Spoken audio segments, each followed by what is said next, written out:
All right, and welcome everyone to episode 5 of the Solidarity Show tonight. We don't have Emma, unfortunately. We've given her the night off, but we do have President Michelle O'Neill. Welcome, Michelle. How are you going? Hi there, everybody. I hear you're in Canberra, nice and warm, I imagine, up there. It's freezing, but I am in Canberra. Pretty beautiful days, but cold nights. Yeah, and colder days to come, We want to hear all about what's been going on in Canberra this week, and we've got a big show coming up tonight. In particular, we want to make a special tribute to Jack Mundy, who passed this week, and we'll do a bit of an acknowledgement at the end of the show regarding his contribution to our movement. But we also want to hear from Michelle. I'm going to hear from her up next about what's going on this week, not just up at Parliament, but indeed across the movement in terms of all the issues that are happening with COVID. We've got Nadine, an actor, a TV actor, stage actor with us, who's been obviously severely impacted by COVID and the impact that's had on the arts community. And we're really keen to hear from her about what's been going on and how her union, the MEAA, have been responding to it. Obviously, we've got Francis, who has been developing quite the following with his sort of cultural insights each week. And we're also continuing the conversation that we took off last week, really, in relation to JobKeeper with Jim Stanford, and following on with the former Labor Treasurer Wayne Swan, who's going to share some insights about his experience through really the last major financial crisis that this country went through, and also share some thoughts about what the future of the economy and society might look like post-COVID. So with that in mind, Michelle, I'm going to hand back to you, and we're going to hear a bit of an update of what's been going on this week, and take some questions a bit later about some of the big issues that members and others are finding. Yeah, thanks, Liam. And I want to begin by acknowledging the traditional owners of the lands we're all meeting on tonight all over Australia. As Liam said, I'm here in Canberra, which is the land of the Ngunnawal people, and I want to pay my respects to their elders, past and present. And it always has, and it always will be Aboriginal land. So I wanted to give you an update about one of the reasons I'm in Canberra, which is that we've been launching our new plan, which is about rebuilding jobs and the economy post the COVID-19 crisis. This is really important because what we know is that we've been through and are going through this really tough time with the pandemic, which is affecting everyone in so many ways. But we had some structural problems in Australia to do with our labour market and to do with the economy and with inequality well before we were in the pandemic. So we wanted to make sure that we had a plan that we're putting out there about what needs to be done to make sure that when we're coming through the other side of this, we don't go back to the past, that we actually try and build a better society, a better economy, make sure that we've got secure jobs.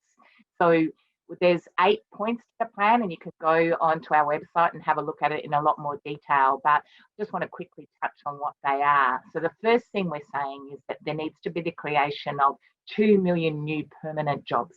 This is important because there is already 1.4 million people who are on what was New Start and is now Job Seeker. That's a dramatic increase in unemployment, and all the predictions are that it's going to continue to rise. So this is not going to fix itself. This requires the government to be aggressively intervening and putting in place stimulus measures that are going to support the creation of jobs. And we need those jobs to be permanent, secure jobs, not insecure ones. The second thing we're saying is that we want to have a target of halving the number of insecure jobs in this country. 1 in 3 workers have no access to paid leave, no sick leave, no annual leave, no long service leave. That's unacceptable. And it was one of the fault lines that meant when the pandemic hit, we were so much more vulnerable and so many more people got thrown out of work because they didn't have secure jobs. So we want to fix that in coming through the other side. The third thing is we want to be able to make sure that we lift wages and living standards. The only way that the economy will kick back up again is if people have got money to spend, and lower paid workers spend a lot more in the local economy and what they earn than anyone on a higher pay. So this is no time to be stopping increases in the minimum wage. We should be aiming and getting a living wage for people, and of course improving bargaining so everyone can do something about what has been 7 years of stagnant wages. The next thing we've got is the strengthening and investing in the public and community services. These are our first line of defence. when we have things like the bushfires or the pandemic. So we want to make sure that we really build up the public sector and the community sector. So with those essential services are there in times of need and throughout the rest of the time. We've seen governments cut things like Centrelink, people are available to be able to support people who are looking for jobs. That's unacceptable. We want to see an increase in public and community service work. The other things we're talking about is making sure that we support nation building projects. This is, when you've seen huge crises in the economy in the past, and of course, Wayne's going to be able to talk about this a lot better than I can, but when you've seen them in the past, one of the things that has made the difference has been about expenditure, but smart expenditure. So let me give you an example. When we talk nation building projects, we think things like investing in the building of TAFEs. Now that's got so many multiple effects. It's about infrastructure projects. So you employ people in the construction of them. Secondly, there should be requirements about in terms of the manufacturing of the goods that go into that construction, that they're made here in Australia. Then, of course, what you get once you build a TAFE is you've got the jobs that are going to be in that TAFE of educators, of people who are going to be doing education and training, which is good long-term jobs in education. And then, of course, there's all the positive benefits to the community and to society of lifting our skills and giving the people access to good public education and training. So that's an example of the type of projects that we think need to be part of the stimulus. The other things we're talking about are education and training itself. We need to do something about the TAFE system, about higher education, have it on more solid footing and make sure that we're giving people the sort of training that will really lift the type of jobs that we have and the living standards of people in Australia. We also want to make sure that we deal with climate change. We can't go back to the past. We've got to make sure that we're investing in things like the energy transmission upgrade. That's a really obvious thing. We want to make sure we're investing in renewable energy and in manufacturing that is built with new technologies so that we're reducing our emissions, and that reducing emissions is a critical part of new jobs in the future.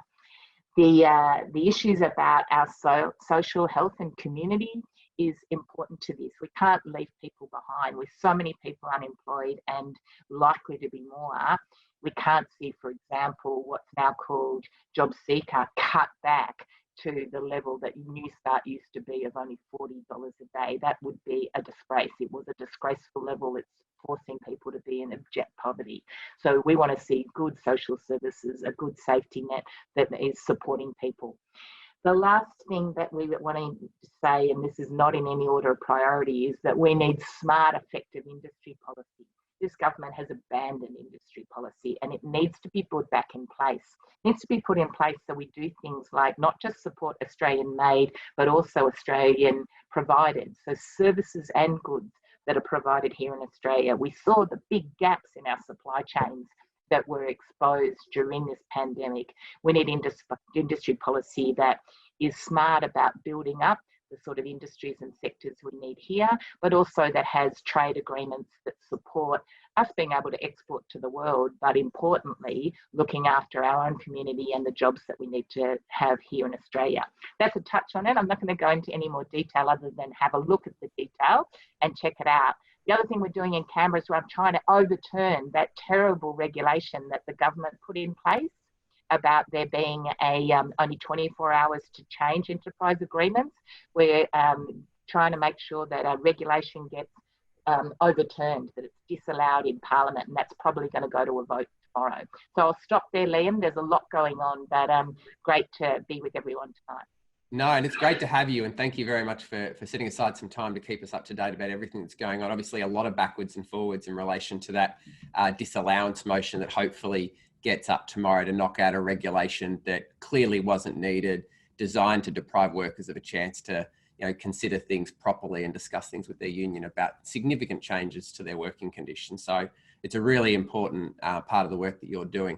One of the things that really excites me about the stuff that you've just talked about is industry policy, because it's really been revealed through this crisis just how much we've lost over the last 30 years. I mean, your old union, your current union, I should say, in terms of manufacturing, textiles, when we couldn't supply nurses and critical medical staff with face masks in this country. Yeah. It's a really appalling situation to find ourselves in. So no, it's really important work. So everybody should be getting around the stuff that we've released over the last 24 hours, because it's a really good blueprint for what society and our economy should look like going forward.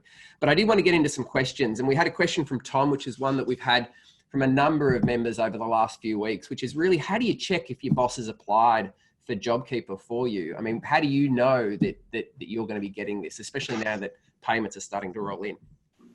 Well, it's a really good question, Tom, but this is a bit tricky. The best way you should be able to tell is that your boss, the employer, is required to get your consent on a form that gets provided by the tax office. And so if you've been asked to complete such a form, an ATO form, then that is indicating that the employer, your boss, has asked for JobKeeper to be made available. If you don't know whether you've filled in the form or you don't think you have, talk to the other people that work for the same company or the same organisation you do, check whether they've been asked to fill in the form. The very best way, if you're not sure, of course, is to contact your union. But that form is key. They're required to get your consent to put it into the ATO, the tax office. Yeah, very good. So some advice for you, Tom, and if you are one of those people and you think you've been omitted, give us a call here or contact your union as well. Dave asks about his daughter, who's 17, and her employer has just informed her that JobKeeper's been cancelled for her, because she's a school dependent and living with her parents. Is this legal, Michelle? Well, I'm really sorry to say to you, Dave, that it actually is. So one of the things that Josh Frydenberg, the Treasurer, did just on the 24th of April was change some of the rules that apply to JobKeeper. So to exclude 16 and 17-year-olds that are in full-time study and that are being supported by their parents. So if your daughter's in that circumstance, if she's in full-time study and supported by you, they actually can cancel it. It's a shocking decision and not one that we expected or knew anything about, but they've been doing a few of these so-called tweaks along the way to limit and restrict who gets JobKeeper. And we already know, of course, the big gaps that are in the JobKeeper scheme, the fact that visa workers can't get it, that casual workers with less than 12 months are excluded, and all those workers in higher education and companies like Donata who are working in an airline industry that's so hard hit. So this is another example of the government stopping some people who should be getting the JobKeeper allowance from getting it. Yeah, it seems so arbitrary the way that they've just excluded certain categories of workers. The final question we've got is really regarding health and safety. And John asked what PPE is being issued to staff so that workers can be safe at workplace. What should we be expecting in terms of PPE? Well, personal protective equipment is something that's required to be provided under health and safety legislation and regulations around the country. So health and safety laws are state by state, but there's a requirement that you're basically provided with equipment if there isn't any other ways that can keep you safe and that stop the risk. So if there's not another way to stop the risk, then they've got an obligation to be able to give you safe personal protective equipment that you wear. But it does vary a bit, of course, depending on the type of job you're in. So an example would be that if you're a spray painter, then you need to be given a mask as well as working in a booth. So that's something specific. You can think about the sort of risks that are involved for spray painters. Different provision would apply for a nurse. So if you're a nurse, you need a surgical mask. It needs to be, or a P2 mask, and a P2 mask, and it depends again about the type of surgery you're doing and where you are. So you've got a right, and you need to know that to be provided with personal protective equipment to make sure you're safe doing whatever job you're doing, and it varies. But the other thing you've got to know is the employer, your boss, can't ask you to pay for it. They've got an obligation to provide that equipment if it's necessary to keep you safe. So don't be caught out having to buy it yourself or being asked to reimburse or pay for it out of your pay. The important thing really is to look at the regulations that are part of workplace health and safety laws. And if you've got any trouble knowing or accessing them, of course, the very best source of information is your union. So go to your union if you're not sure, if you don't think you're getting the right sort of equipment or the employer's not giving you what you need, go to your union and get it sorted. We need to make sure everybody is safe at work. Yeah, that's great, Michelle. And look, thanks very much for your time. That's all we've got time for tonight in terms of questions. But do, everybody online, please post your questions into the chat. We do keep an eye on them each week and make sure that we try and feed them into next week's Q&A. Like, I think the PPE one is going to become more and more of a question that people are going to be asking as we start to see more people returning to work. But thanks, Michelle. Thanks for coming on. And rug up, tied up there and give them hell tomorrow about this disallowance motion. But thanks very much for coming on tonight. Thanks, Liam. Have a great night, everybody, and stay safe and stay strong. All right. Thanks very much, Michelle. Our next segment is regular, which is Union Heroes on the Front Line. We've got Nadine Garner here from the MEAA. Nadine, you there? Hello. Welcome. How are you? I'm good. I'm good. You're a film actress. You're a stage actress. You've got a lot of experience in the arts. We're keen to get you on and hear about what's been going on, but thanks for joining us. Thank you. Thank you for giving us a voice too, because it's not often anyone cares what we think. No, absolutely. Absolutely. I'm just glad to be sharing the camera with a professional. Also, I'm very loath to look at the camera because that's not what I often do when I'm working. So I have to keep telling myself to look at the camera. Yeah, absolutely. Absolutely. I think I catch myself doing the same. So tell us a little bit about your job and what it is that you do and how things have changed for you. Well, I guess for us in the arts, suddenly we've been sort of thrust into the limelight, whereas we used to kind of just hiding in the darkness. But obviously when COVID-19 hit and all the lockdown happened, we were really the first industry to cop the lockdown. I mean, I was in a show playing down here in Melbourne at the Summer Theatre. We're over a 500-seat theatre. So we're 4 days into the show, having come from Brisbane where we played successfully. There was whispers of COVID, but it wasn't a big deal. And then we got to Melbourne, opened the show, and a rumour went around that, that big crowds were going to be made illegal and we were going to have to stop the show. And we turned up one Monday and they just said, hey guys, the government's decided to shut down theatres of more than 500 seats. You can all go home. So yeah, it was a bit like living in some kind of Hollywood movie or something. Yeah. We all just sort of handed in our security passes, and the bar staff and all the front of house staff just kind of looked at each other because they were all casual workers. They didn't even look at, like, because there was originally the 500 and then there was, like, it might have been a week later or 2 weeks later it went to 100. They didn't even try to think, oh, well, how can we work around the 500? They just said, see you later. Yeah, that's exactly right. Well, we all kind of knew that it was going to start at 500 and it was just going to keep whittling down. So it was only a matter of time. But, it was pretty critical for all of us because, there's no theatre company in the land that has pandemic as part of their insurance package, right? So we're basically walking out onto the street for all intents and purposes with complete wage loss. And, for some people, JobKeeper was a possibility inside the company I was working for the MTC. People who'd been on the payroll at that company were able to get JobKeeper quite quickly. But of course, your listeners and viewers will understand that when you're a casual person or a freelancer like me, we don't have a year's records on any payroll. So we are notoriously just susceptible to falling through the cracks, which is what has happened for the majority of artists in the arts sector, unfortunately.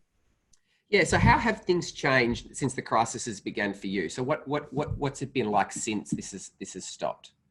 Well, I mean, I've always been a big part of my union at the MEAA. I'm on the National Performance Committee. I've always been very unionised in sentiment. So, but for me, I've suddenly become, deeply entwined with the union because obviously our sector has gone into free fall and a lot of content is now coming from, is being streamed and is online. And theatre companies who had footage of shows and things like that have started streaming them and our union's been running around trying to put, contracts together and how do we pay actors for content they performed in 4 years ago and now that company is streaming it. So, we've suddenly had to upload our entire industry onto the net, but also, for me, it's just been about talking about our sector for the very first time. And I mean, I think it really is about, you don't know what you've got till it's gone kind of thing. And suddenly the arts have gone dark. Obviously, people stream content all the time, but they can't go to the pub and watch their favourite band. They can't go to the cinema. They can't go and see an orchestra. And people are feeling that. And I feel like the silver lining to this cloud is that people are now going, oh, yeah, the arts are kind of integral. And we try to say that from the sidelines, but we get kind of called the lunatic fringe. So there's a bit of Schadenfreude for me in this, I have to admit, because I'm quite liking the arts having a platform where they can finally speak from and people kind of get the currency that we're holding. So how have you and your workmates been dealing with these challenges? Like you mentioned before about the streaming online. Are you guys, I mean, I don't know whether the companies are receiving remuneration for the stuff that they're putting online. Are you getting any of that? Like, I don't know whether your contracts had previously covered things like publication of this sort of material. What's happening here with you and your workmates? There's not a lot of, there's very little cover for this sort of thing because it's unprecedented. And usually when you shoot something in a theatre, it's for archival use only. There's very few theatre companies that have invested in actually filming their theatre content. Certainly the MTC hasn't, the SDC hasn't.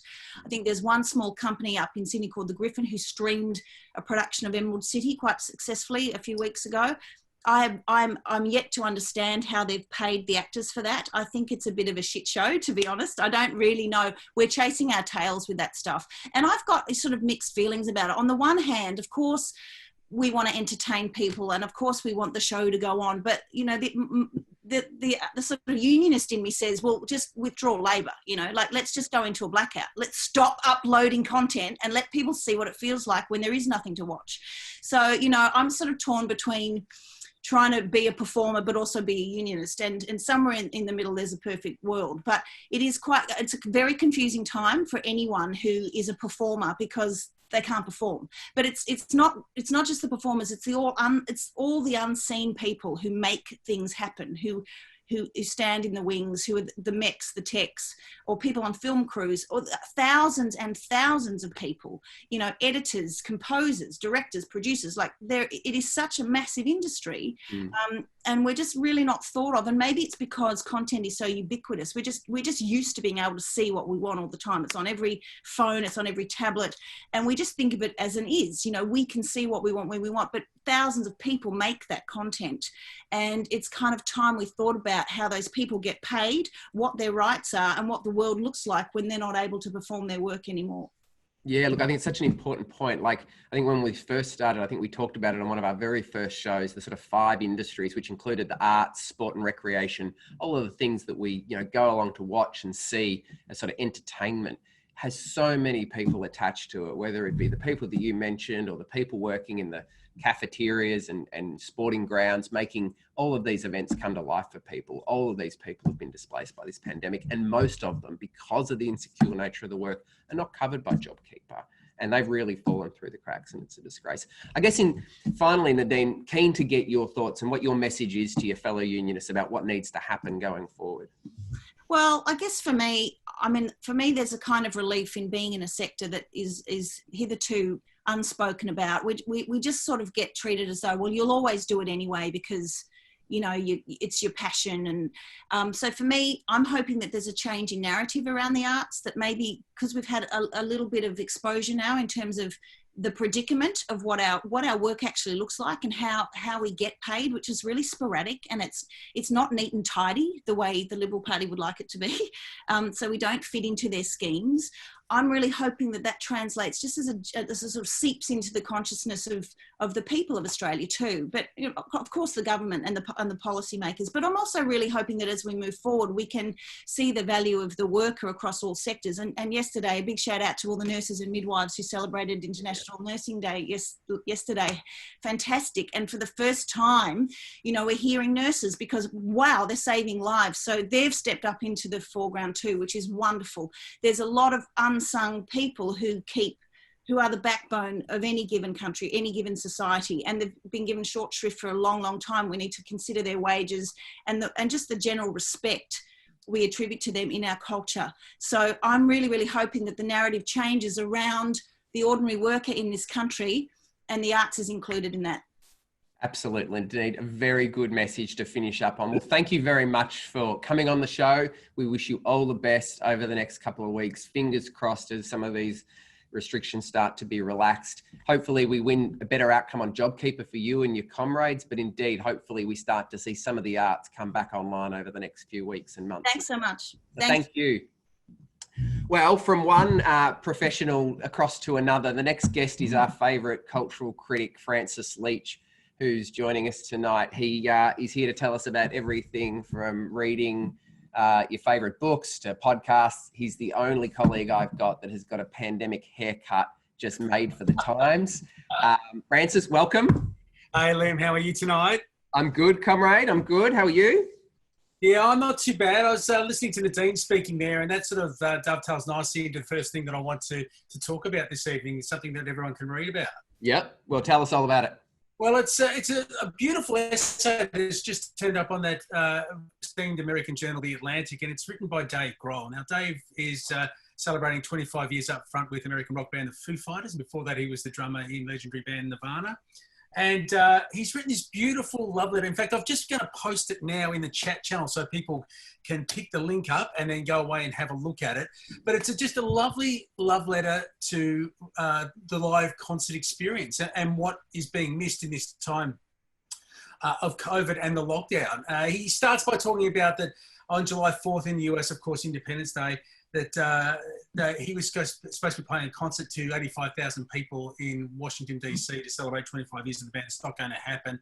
And that that really hit home to him that the thing that he loves as much as anything else is that shared communal experience of a rock concert that can only really come from standing up close and personal with your favourite artist, but also with other people. I'll just read a little bit of what he says. He says, as a lifelong concert goer, I know this feeling well. I myself have been pressed against the cold front rails of an arena rock show. I have air drummed along to my favourite songs in the rafters and been crushed in the crowds, dancing to dangerous decibel levels while lost in the rhythm. I've been lifted and carried away to the stage by total strangers for a glorious swan dive back into their sweaty embrace, all to celebrate and share the tangible communal power of music.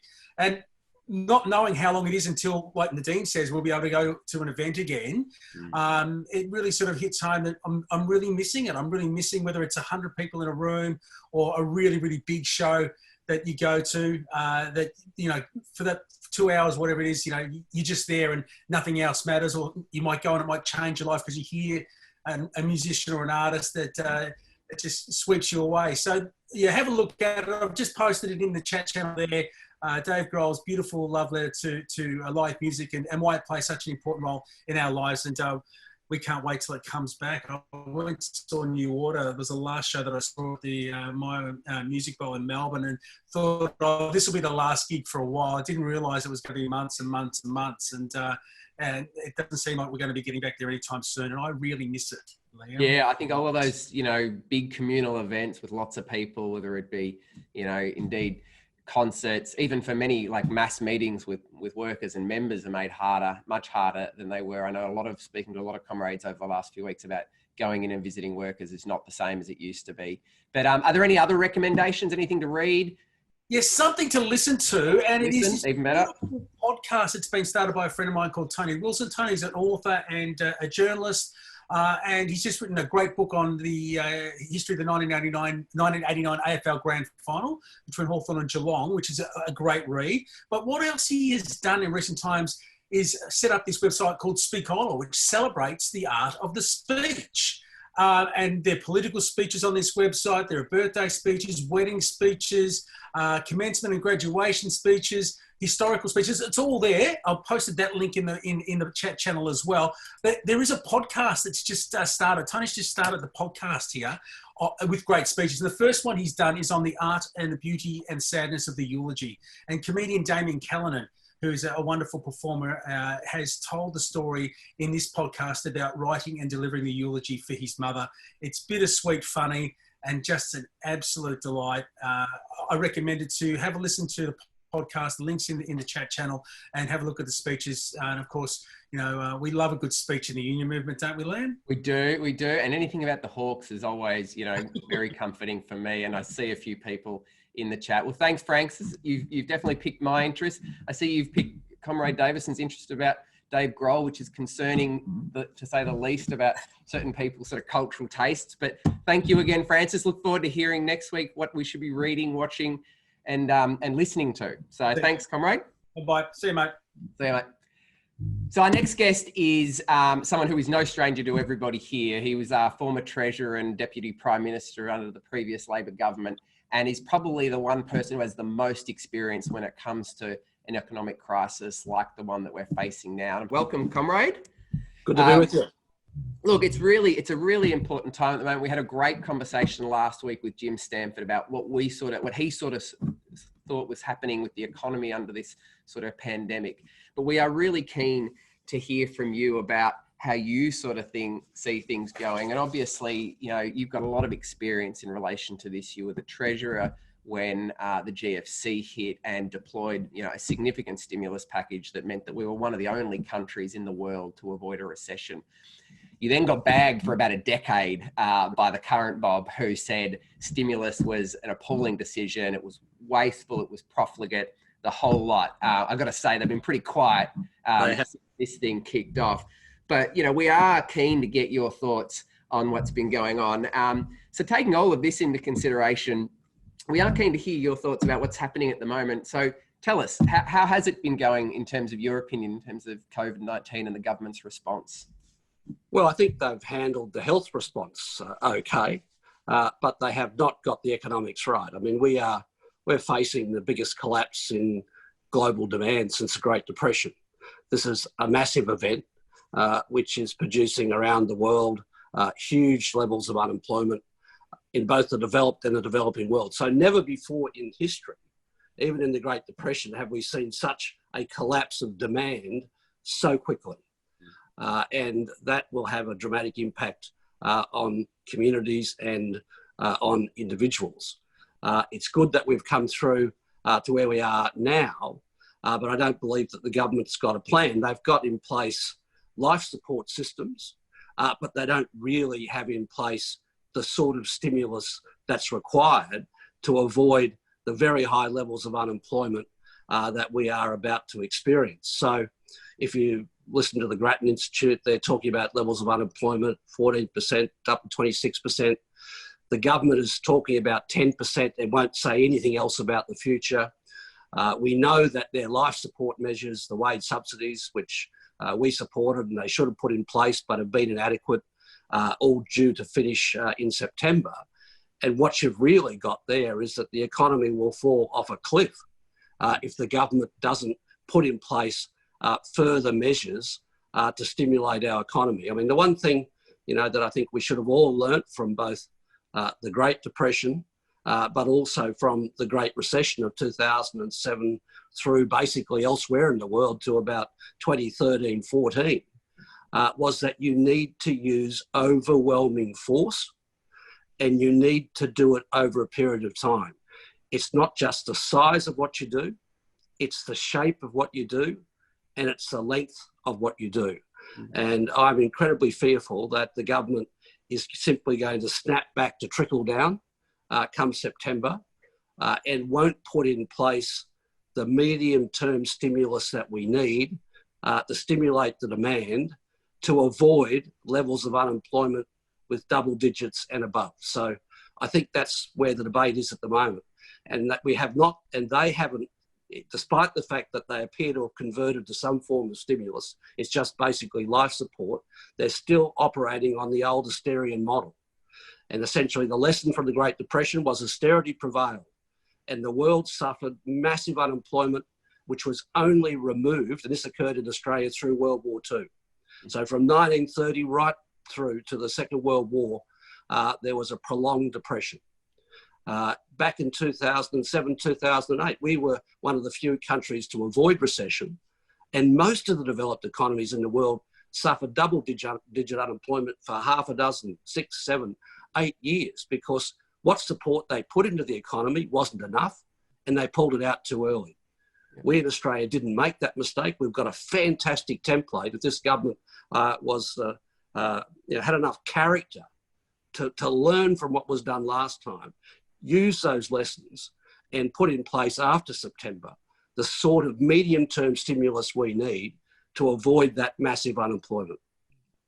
I mean, it's a very good point. I think, you know, the reality is they've really just dipped their toe in on the demand side at occasions. And I was reflecting on this as I was driving in this afternoon that, you know, when the Prime Minister stood up in Parliament today and said he's going to put business at the centre of the response, they do that and they sort of ignore the fact that business needs customers. That unless you do something about working people, their wages, things we've been banging on about for years, that they're not going to do anything. I mean, how important is it right now that in terms of the role of government? What are the key things we should be looking for in terms of economic measures or indeed stimulus that we say the government should be looking at? well, business isn't going to invest if there's no demand. And this has been the problem in the global economy since the Great Recession. We've had stagnation in the global economy for the last 10 or 12 years. And our economy was starting to stagnate badly as we went into this crisis because business investment was down, underemployment was through the roof, and business wasn't making that investment because there wasn't enough demand. And one of the reasons that interest rates are so low, globally as well as in Australia, is there isn't enough demand. So the most fundamental thing that needs to be done is to stimulate that demand. It can be both public and private.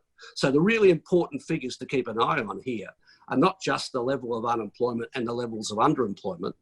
They're a cause or a function of the fact that there isn't sufficient demand caused by public and private investment. And if private companies are not going to invest if they don't see the government being prepared to get out there and use overwhelming force to get the economy going again. So, you know, we really do need a change of heart and a recognition that business isn't going to drag us out of the hole that we're heading for unless this government provides the incentive for them to do so. So what occurred here in Australia 2008, 2009, 2010, and even 2011 is that the private sector did start to invest because the government was investing. And we provided a pipeline of projects in social housing, investment in schools, a whole host of other infrastructure projects that gave the local tradie the incentive to keep the apprentice on because they knew they had a chance of getting a job on that construction project down the road. Now, if the government's not prepared to do that, it is now, as early as it is sending the message that they're out of there, well, that private investment won't happen and we've got a really, really big problem. Yeah, look, I mean, I think you're right in pointing out, like, we do need to do something about demand. I think it's a really critical problem that we've had in the last 7 years since the election of this government in terms of the way in which they've just suppressed wages, which has flowed on to the lack of customers walking into businesses. So we know that's a big problem. But what COVID's done for a lot of us is it's made us reflect upon, as Michelle pointed out, things like supply chains in this country, industry policy, and just where the jobs of the future are coming from. What do you sort of see a rebuilding of our economy looking like? What is it going to look like when we eventually do get past COVID and we can open up our markets so that they are safe and that consumers can go about their normal lives? What are the key things that we've got to make sure we get right so we don't find ourselves back here with the next pandemic? Well, I think we should learn the lessons of the past, and the real lessons to be learned here are post-war Reconstruction in Australia, where the planning started early, and we should immediately set the same goal as they set in the middle of World War II, which is a plan for full employment, and a plan for full employment which can be brought about through both fiscal expansion on the part of the government and also incentivises private sector investment along with it. And we've never, ever had a better opportunity to do that when, for example, we look at the needs in the energy sector, for example.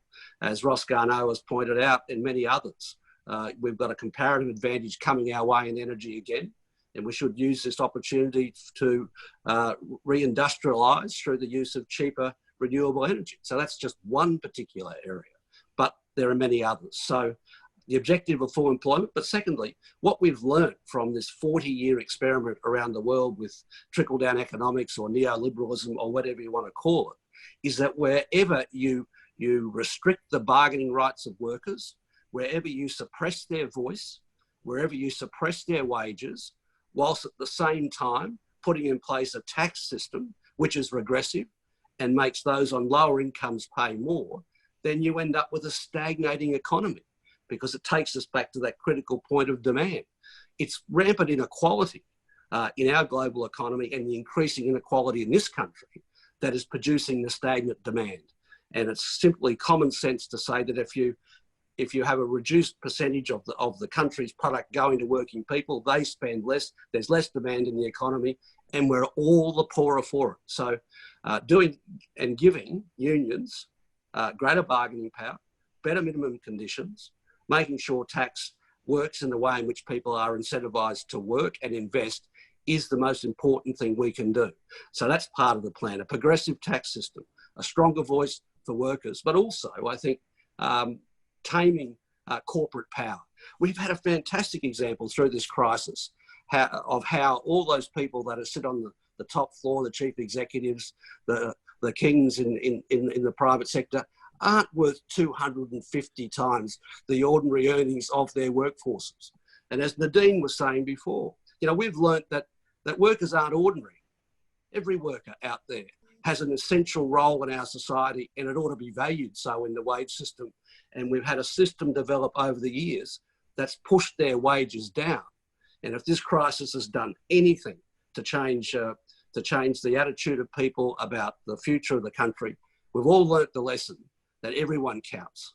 And if we can then reflect that in a few of our policy frameworks and get rid of the trickle-down mentality that the government's currently attached to, then we can come out of this stronger, better and fairer. I think well said, Wayne. You got a lot of support here on the Zoom for all of those points. I think the final point to nail is, you know, we shouldn't forget 60% of our economy is working people walking in and spending their money. If they don't get money, our economy stops moving. I mean, this is a really critical time for us. Obviously, we've closed down things because of the pandemic to keep people safe, but we had a massive problem before this pandemic. We had a wages crisis that had lasted for 7 years, pretty much from the moment the Abbott government got elected. You know, we cannot go back to that. If we go back to that, we will be stuck in a recession, need I say a depression for a very long period of time. So it's welcome news to hear from you, Wayne. We're glad. Keep fighting for those sorts of issues. They're definitely issues that we're trying to push forward, and ones that Michelle articulated earlier tonight. And, you know, thank you very much for coming on tonight. We wish you all the best. Stay safe, and hopefully get you on in the future when we can talk about, you know, how we've re-engineered society and economy for working people as well. So thanks, Wayne. And rock music. Yeah, exactly. Thank you very much, Wayne. Thank you. So our next segment is the segment that we bring to you every week, because we know everybody on this line is an activist and wants to contribute to the cause and make sure that our movement keeps advancing the issues of working people. And last week I talked about 3 key demands that we have as a movement as we start to reopen the economy. And that's about making sure that working people are safe. We know millions of working Australians are already out there in workplaces and they're not as safe as they could be. That's why we've got 3 key claims. And the first one is that we have a regulation that requires employers to implement the strongest possible controls that are practical. Right now, there's nothing that's compelling employers to do this, and we need a regulation. We're hearing good things out of the federal government. We need to make sure that we have some pressure on them. We also need to make sure that employers that have COVID in the workplace happen, that they are required to let our work health and safety authorities know. Currently, they're required just to let our health authorities know, but that doesn't actually mean that workers are safe. The controls that led to that exposure might not have been sufficient, and health and safety regulators need to be in there making sure that bosses are held to account. Thirdly, we need to make sure we get paid pandemic leave. As Michelle said earlier, you know, we've got 1 in 3 workers out there with no access to sick leave. This is about preventing a second wave of infections. Right now, workers are being asked to choose between putting food on the table and whether they should isolate and stay home because they've got a scratchy throat. You know, we've had state premiers tell us that testing is the most important thing. Well, if 1 in 3 workers suffers a significant financial penalty from going and doing that, we know that it just won't happen at the rate that it is. And we'll see more outbreaks like we've seen in the last 3 weeks. We've got a link into the chat, which Dr. Liam's going to stick in there in a minute, about getting emails out to politicians. We've had thousands of unionists and comrades send emails to our work health and safety ministers across the country asking for these 3 demands to be met. So we encourage everybody to get in there, share it with your workmates, make sure you send it to 3 other people who you know are going to sign this and send it on to others. So that's a really important one. And look, finally, comrades, we're going to, as I said at the start of the show, we're going to pass over to do a tribute to Jack Mundy, who passed this week. He was a legend of our movement, and we really want to honour him in terms of the contribution that he made, not just to his union at the time, the Village Labourers Federation, but to our movement as a whole. So I'm going to pass over now to Dr. Liam, who's going to take us through that tribute. Thanks, Liam. It's really, really wonderful to have the opportunity to talk about Jack Mundy, who, of course, is an inspiration to so many throughout the generations in so many different ways, through so many different struggles for justice, for progress, and for basic solidarity, and of course for the union movement. He is, the word hero can sometimes be used too often, but Jack Mundy absolutely earned that title. He is a hero, he is a legend of our movement. So losing him this week, of course, is a momentous event and something that we want to take the time to pay honour to him and what he managed to achieve. So Jack Mundy is best known as his role as a secretary of the Builders Labourers Federation in New South Wales, or BLF as it was called. And he was elected to this post in 1968. Now, this time, being a builders labourer was really, really tough. Work was underappreciated, wages were low, and working conditions were frequently very, very unsafe. So in his time leading the New South Wales BLF, Mundy spearheaded significant campaigns that won builders labourers professional respect, better occupational health and safety, and increased wages. Really inspiring, really important campaigns for that industry. Now, these campaigns built the confidence of the union's members to take action more broadly. And so in June of 1971, the BLF under Mundy's leadership refused to work on a planned construction of flats at a place called Kelly's Bush. Now, this is publicly used parkland as in Hunters Hill in Sydney's North Shore. What happened was that a group of local residents came together and launched a campaign to try and save Kelly's Bush from the developers who wanted to just knock it over. The women who made up this group were confronted with sexist condescension from the authorities that they approached. So they went to the council and they wouldn't help them. They went to the state government and they wouldn't help them. So these women, these community members, turned to the BLF and found somebody who would actually help them. So under Mundy's leadership, the BLF members refused to work on the Kelly's Bush job, which forced the developers to sell the site to the council, which meant that it was preserved for the local community. And this became known as the first of many green bans, which is a term that Jack came up with. So green bans were a new type of action where construction workers refused to work certain sites where a proposed development would be bad for the environment or bad for the local community. Other green bans saved working class neighbourhoods from the bulldozer. They protected really significant heritage sites and green spaces. Anybody's been to the botanical gardens in Sydney, that was saved by a green ban. The green bans were placed on the rocks up in Sydney to prevent it being redeveloped into a pretty soulless sort of space of just expensive high rises and things like that. And green bans also saved the working class community in Woolloomooloo and prevented them from being just turfed out when the developers wanted to come in and chuck up skyscrapers and office blocks. So it can literally be said that Sydney of today would not be the same place as it is without Jack Mundy. Now, Mundy argued that workers had a right to decide if their labour was going to be used in a socially constructive manner. And if it was not, they could refuse the work that was socially destructive. Basically, we're saying that as the people who do all the work, workers have the right to decide what type of society we're going to build. And the green bans were also a practical act of solidarity with local communities. And solidarity is what Mundy and the BLF under his leadership was all about. Solidarity infused everything that he and the union did. So BLF meetings were translated into up to 7 languages for the benefit of workers who had recently migrated to Australia under his leadership. Women were encouraged into the industry and into the union, and they were recruited as organisers by the BLF. BLF campaigned for the rights of Indigenous people and against racism. And in 1974, a student was expelled from Robert Menzies College at Macquarie University, and he was expelled because he was gay. The BLF banned work at the college until that student was reinstated. And these examples really only scratch the surface of the many, many examples of Mundy's activism, his leadership, and the solidarity that he showed with oppressed groups, discriminated against groups, and working people all across the board.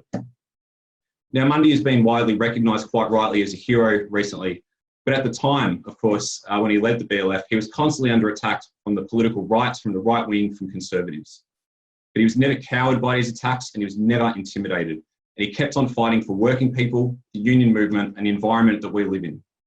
And he left behind one hell of a legacy for all of us to live up to and to continue today. And he showed us exactly what solidarity in action looks like. We lost Jack Mundy this week, but there's one thing that you can guarantee, it is that we will never, never, never forget him. Now, the last word today shouldn't belong to me, it should belong to Jack Mundy. That there must be, in all this city area, provision for working class people, for people of low and middle income to be able to reside in the area. It's not much good winning a 35-hour week if we're going to choke to death in planless and polluted cities where rents are too high, where ordinary people can't live.